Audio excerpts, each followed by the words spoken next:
Denver Nuggets are back tonight. We'll preview game one versus the Jazz, talk about the emotions that'll be high, and take some of your questions as we get set for the start of the 2022-23 Denver Nuggets season. We are finally back.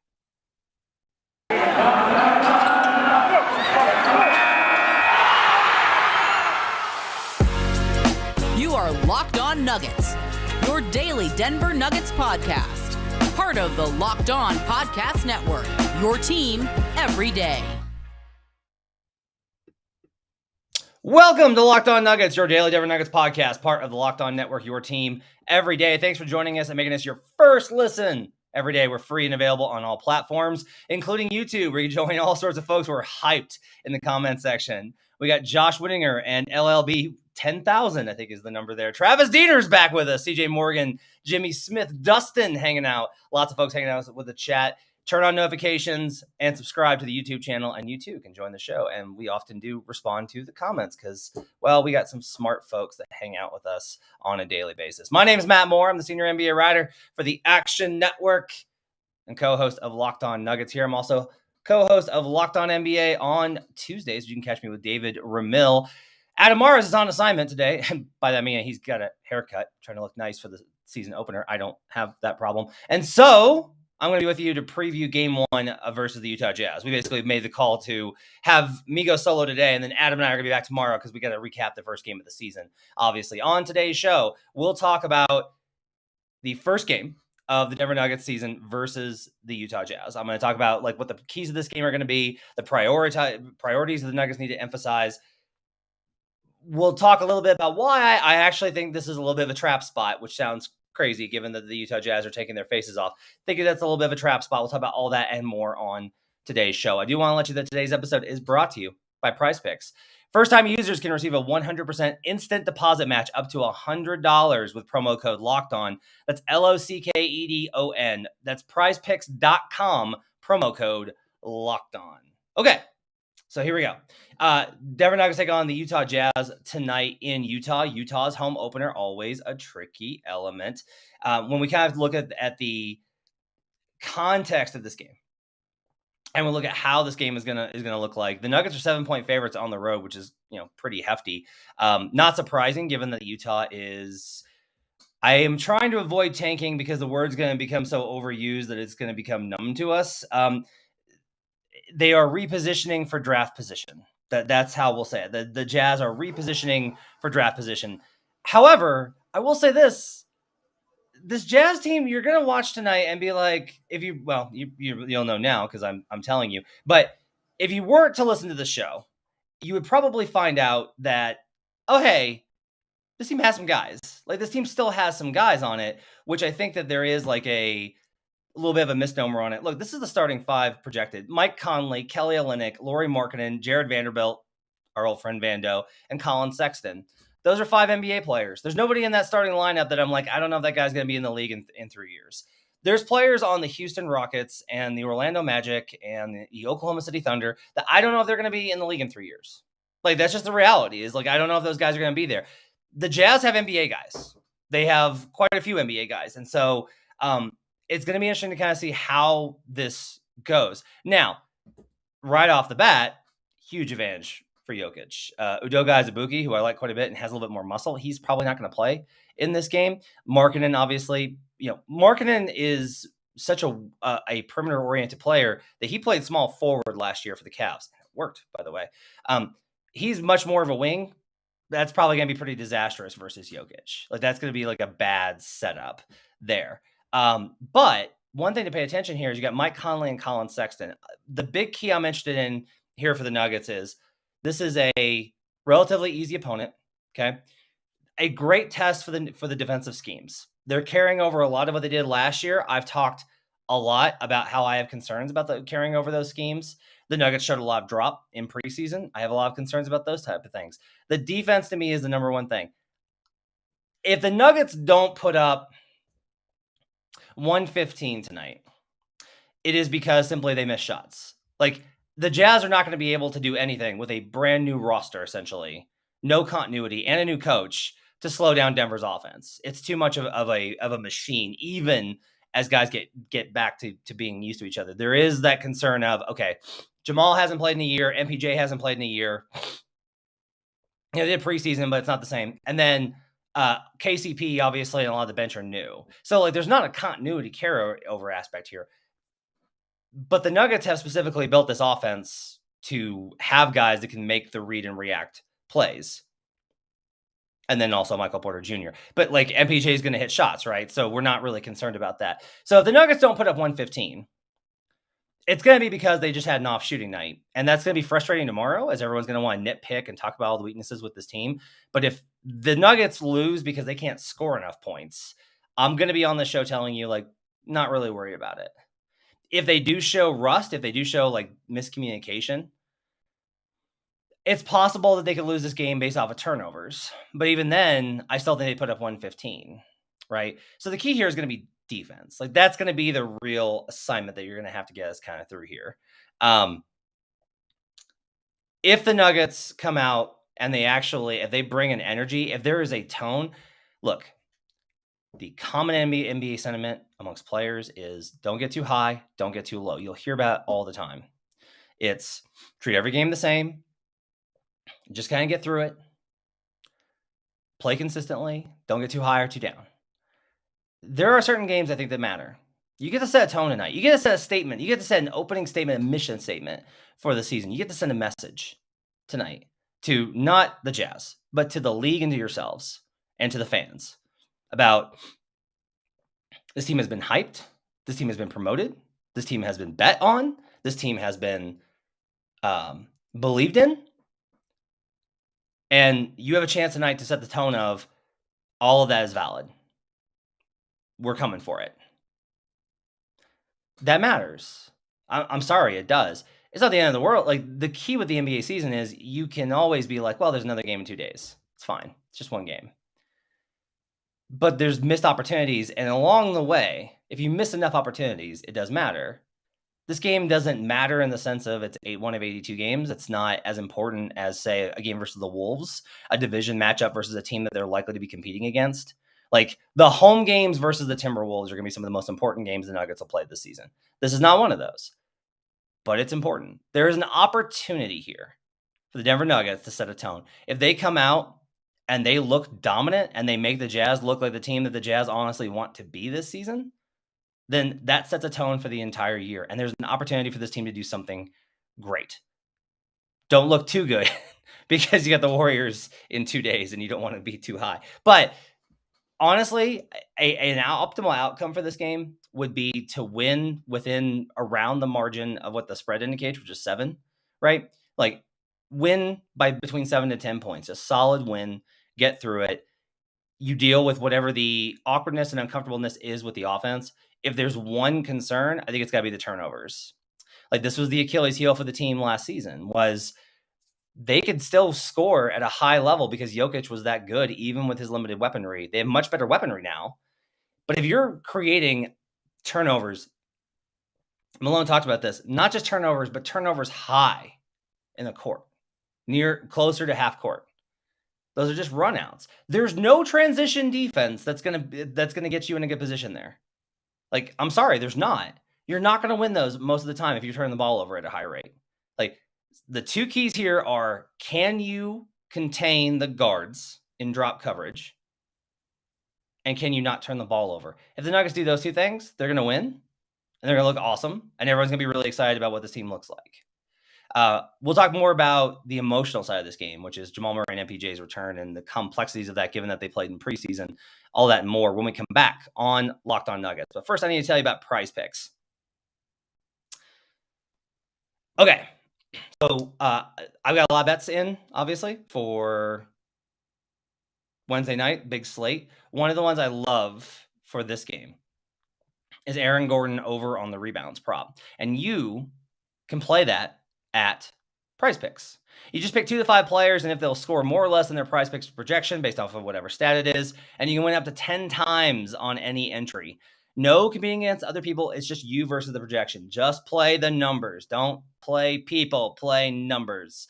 PrizePicks offers projections on any sport that you watch, including NBA, NFL, MLB, NHL, PGA, college football, men's college basketball, women's college basketball, soccer, WNBA, esports, NASCAR, tennis, MMA, boxing, disc golf, friends, Euro basketball, cricket, and more. You can bet on you can pick against all of these things with the Broncos if you want to. Like, I don't know. Like, if you wanted to do like under on everything, just under across the board on everything, you could do that as PrizePicks. Entries can be made in 60 seconds or less. It's that easy. They offer safe and fast withdrawals, and they're currently operational in over 30 states and Canada. Download the PrizePicks apps or go to prizepicks.com to set up and play fantasy sports. First-time users can receive 100% instant deposit match up to $100 with promo code Locked On. And if you deposit $100, that means PrizePicks is going to give you $100. Just go in for $50, they're going to give you $50. Don't forget to enter promo code Locked On, LOCKEDON, to sign up for an instant deposit match up to $100 at PrizePicks. PrizePicks is daily fantasy made easy. We'll be right back on Locked On Nuggets. Back here on Locked On Nuggets. Thanks for joining us, making us part of your day. Appreciate you guys joining us on a Wednesday as we get set for Game 1 of 82 of the Denver Nuggets 2022-23 season. Let's talk a little bit about what the emotional impact of tonight's going to be. So I think this morning, I continue to be very annoyed at the NBA schedule makers. Kawhi Leonard's first game back is going to be at home. He doesn't play till Thursday. Okay. Zion Williamson does open on the road, so that's fair. It's still disappointing that Jamal Murray, for having gone through what he went through, and MPJ to his extent, are both having to open on the road. But in some ways, this may be a little bit of a blessing, just because it allows them to settle in and be a little bit more comfortable when they do play in the home opener. It means that it won't be on top of your first full NBA season playing, or NBA regular season game playing, back from the injury. It means that you won't also have all the emotion of the home crowd behind you, right? Great video from DMVR this morning. There's been great content from the Nuggets. There was the documentary that aired. All these types of cool stuff is going on to celebrate Murray's return. But that can also be very distracting. And I think it's reasonable to be like, hey, Jamal might struggle early, just kind of getting his bearings back. Preseason, he looked bad at times and looked good at others. He had some stretches. It's going to be about getting him back to his comfort level. There'll be nerves tonight, even though it's a regular season game and he's already played in preseason. There'll be nerves, and so I would not come in. I am trying to set the tone right now for everyone listening. Don't overreact to however this game looks tonight. Just don't do it. Try not to overreact to how this game looks tonight. Now, if Jamal goes out there and scores 40. I would also say don't overreact. Like, all right, great. But we know that historically there's a little bit of a struggle in the beginning. So even if he has a great game, I think there's reason to be kind of even keeled about it. It's going to be good. Murray's talked a lot about just wanting to be back out there and wanting to just be out amongst the team and be back on the floor. I think that does matter. MPJ's talked about that a little bit. I'm less worried about MPJ. If you're asking me who's going to have a better game tonight, I kind of lean towards MPJ. I think in part because I don't think MPJ operates in the same emotional wavelength that Jamal does. Jamal's a really emotional player. Like, we kind of learned that over time, is that he's a lot of it's internal emotion, but he's a very emotional player. Like, he's got that fire that really burns internally with him. And MPJ, I think, is honestly, he's a lot more focused. Like, if you want to take the good aspects of Kobe Bryant, Murray has that fire and competitiveness, and MPJ's got that calm, focused resolve. Like, they both have elements of that to kind of add to their games. I think tactically, some of the important stuff is, if MPJ can get some easy ones, I think it can open up and he can have a huge night. Like, if he does run in transition, gets to the corner and gets some of those looks, I think he'll open up quite a bit. He's got a favorable matchup tonight. There's nobody on the team that can really guard him. Like, even if the Jazz try and alter their rotation and put, I don't know, Kessler in at center and then move Markkanen to 3 to try and guard MPJ. That's not going to work because he'll have to give him space. That's something to watch out for. Is if they crowd MPJ, can you get around him to attack the basket? Some of these types of things. I like this comment in the comments from Evan. He says, if we lose, it was a random fluke. And if we win, it's time to hire the banner makers. That's great. That's excellent. So this is going to be a tough game, I think, for both of those guys, just in terms of getting back into the flow. But MPJ, I expect it to be easier for MPJ than Jamal tonight. There will also be a little bit more attention probably in pick and roll on him. I'm going to be very interested to see part of this too. I don't know what to expect because this is a new coach in Utah. So I don't know if Will Hardy's going to be like, hey, let's try switching everything. If they switch everything, they're going to get cooked because Jokic is going to put them back into pick and roll. It's his favorite thing to do is when they put a small on Joker, he puts them back into pick and roll action and just torches them. The bench unit, look, there's a lot of unproven guys in the Utah second line. There's some talent there. Like there is some talent. Again, I just really want to stress this. The Jazz roster is way better than you kind of think it is. Like you wind up kind of thinking like, oh, they're tanking. They traded everybody. They got Jordan Clarkson and they got Nickeil Alexander-Walker, who people still, really like. They got Rudy Gay. They got Balmaro and Fontecchio, who I think both bring something to the table. They got Talen Horton-Tucker, who I'm not very high on, but like he's an NBA guy. There's NBA guys on the roster. There just is. Like there's NBA dudes on this roster. And so the bench unit is interesting from the perspective of, is it going to look like it did in that first game where there was like a little bit of miscommunication, or are they going to look a lot smoother? What does the staggering look like? All these types of things. I will stress that this game does hit two important markers on the win profile list, which is it's a team that's going to finish under 500. We can be pretty confident in that. The Jazz are going to finish under 500, so you got to beat the bad teams, and you got to beat your division opponents. So this is two of the very important qualifiers. Like this game matters to me. If you're asking me like how do the Nuggets have a successful season, Wednesday night is more important than Friday versus the Warriors. The Warriors is an above 500, obviously, non-division team on the road. That's a game you can lose, right? Honestly, I think they should set Jamal so they can play him in the home opener.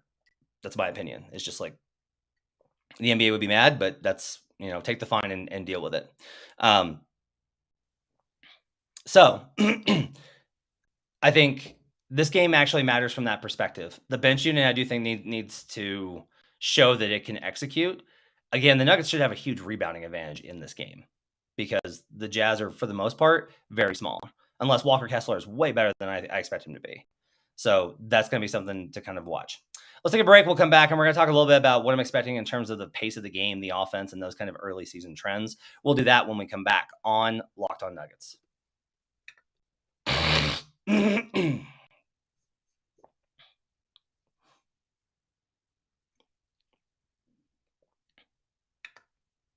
Thanks for making Locked On Nuggets your first listen today. Now make your second listen game to game NBA. Every moment, every top performance, every result. Locked On Game to Game covers every game from across the NBA with local analysis that only Locked On can deliver. Follow Game to Game on Locked On NBA. Available on the Odyssey app, YouTube, and wherever you get podcasts. All right, final segment here with me, Matt Moore, on a Wednesday solo show. And then we will be back tomorrow with a full episode of me and Adam breaking down the entire... Oh no, I'm sorry for the nasal thing. I did not mean that. I will definitely mute that out of the podcast. I thought I muted the mic. I'm sorry about that, guys. My bad. Interesting comment kind of here from Josh, who says Jamal's playing 20 minutes probably tonight. The plan was 20 minutes early on in the season, so I wouldn't be surprised at that. It'll be kind of interesting to see. Let's like kind of plot that out, right? So you don't want to play him just the first quarter. He probably plays like 6-ish to start the first quarter, and then maybe the final 4. What that means then is if Joker does the usual rotation of the entire first, your stagger candidates there are AG, Kentavious Caldwell-Pope, and MPJ with the second unit. Ideally, I think you probably want to stagger Jamal a little bit with that second unit, but I don't know if they have the ability to do that while Jamal's on the minutes restriction. So without Jamal being able to do that, I think it's going to be interesting to see, like, does a Bones, Bruce Brown, MPJ unit operate a little bit better? Because we had all those issues with spacing, right? Like a Jamal Bones or a Bones, Bruce Brown, MPJ, Jeff Green, DeAndre unit. Okay. What's nice about this game is you can probably try both looks tonight with the centers. You shouldn't have to choose one or the other. You can kind of see if, like, okay, look, they have no size inside, so DeAndre should be able to just eat them up in terms of offensive rebounds, putbacks, gravity at the rim, etc., and get them in foul trouble in the bench with the bench unit. Or you could say, like, look, they don't have anybody big, so we should be able to space them out and play Zeke at the 5. Like, I think throwing out both looks tonight is really ideal. Like, I don't know what the rotation is going to look like. I really don't. I don't think we know based off of what preseason showed. I think that we've got an opportunity to see what the rotation is going to look like now against an opponent that allows you to experiment. I don't know if that's going to be Malone's approach. Malone might go the other way and be like, I'm playing 9 guys and that's it. And we're going to be really tight. And I'm playing DeAndre Jordan 20 minutes. And that's how we're going to go. DeAndre versus Walker Kessler is what I'm tuning in for, Josh says. Yeah, it's going to be a tough one, I think, for Walker tonight. So final thoughts here as we wrap up with Locked On Nuggets. I actually I bet on the Jazz. I'll just go ahead and tell you this as I sip my Chiefs mug in front of you. I bet on the Jazz, so I'm just generating all those great vibes for the 5-star reviews today. But